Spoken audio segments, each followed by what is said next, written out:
আশা করি সকলে ভালো আছেন। সুস্থ কেনা হতে চাই, সুস্থ সকলে হতে চাই। সো সুস্থ থাকার জন্য কিছু নিয়ম আছে, 5 রুলস যাকে বলা হয়। যেমন স্বাস্থ্যকর খাদ্যাভ্যাস, সঠিক খাবার সকলেরই কাম্য। তো অসুস্থ থাকার জন্য মানুষের 80%ই খাবারের জন্য দায়ী। এই জন্য খাবারকে প্রায়োরিটি দিতে হবে আমাদেরকে। অ্যালকালাইন ফুড বেশি বেশি করে খাইতে হবে এবং জাঙ্ক ফুড, ফাস্ট ফুড, বিভিন্ন ধরনের জিএমও খাবার এইসব খাবার অ্যাভয়েড করতে হবে।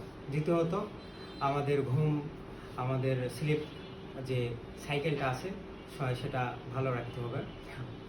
অবশ্যই রাতে তাড়াতাড়ি ঘুমাতে হবে, তাড়াতাড়ি উঠতে হবে। প্রাপ্তবয়স্কদের 6 থেকে 7 ঘন্টা ঘুমাইতে হবে। এতে করে আমাদের হরমোন বা ইমব্যালেন্স যদি থাকে, ব্যালেন্স হবে, বিভিন্ন ধরনের শরীরকে রিকভারি করে। এবং তৃতীয়ত সেটা হলো এক্সারসাইজ। এক্সারসাইজ খুবই খুবই ইম্পর্টেন্ট মানুষের জন্য, আমাদের বডিকে সতেজ রাখার জন্য।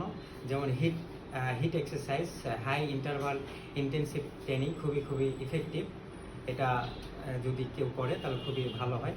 চতুর্থত আমাদের যেটা ফাস্টিং করতে হবে, রোজা রাখতে হবে। রোজার মাধ্যমে আমাদের যে কোষগুলো আছে সেটা আমাদের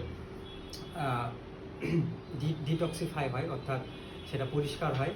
এবং লাস্ট সেটা হলো আমাদের মানসিক প্রশান্তির জন্য আমরা মেডিটেশন করতে হবে। সেটা 4-7-8 এক্সারসাইজ। সেটা আমরা যখনই ঘুমানোর আগে যদি ঘুম না হয় সেটা আমরা করতে পারি, বা টেনশনের জন্য করতে পারি। খুবই এফেক্টিভ, হার্ট রেট কমায় এবং ঘুম হওয়ার জন্য খুবই এফেক্টিভ। আশা করি আপনি সকলে ভালো থাকবেন। আসসালামু আলাইকুম।